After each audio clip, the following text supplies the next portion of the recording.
During this short video, I will be demonstrating how to make a standard preset delivery with the ALMA metering system. The first menu that is available is engine control.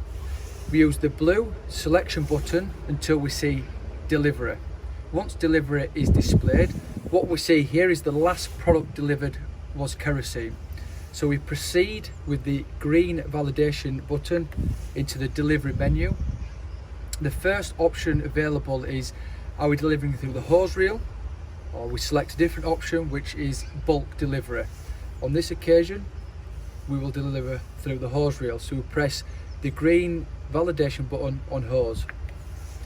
It will then confirm the product that you wish to deliver is kerosene. So this version of firmware will guide you through the last product delivered, i.e. the one that is currently in the hose reel. So yes, the product is kerosene, so we press OK.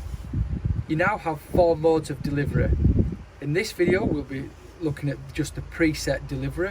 So the mode is preset, so press validation OK. At this moment it will ask you to enter the preset volume. Modification, red button, will increase the volume. Selection will move it from the thousandths to the hundredths.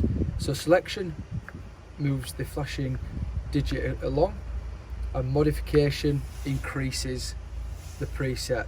Once we're happy with that preset value, we press the green validation button to accept.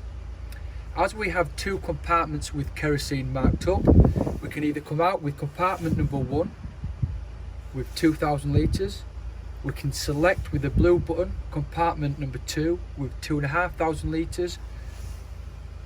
So for this occasion we'll go out of compartment number 1 with 2,000 litres, and at this moment you press the green validation button where it says start high flow, and we're delivering 1,000 litres of kerosene.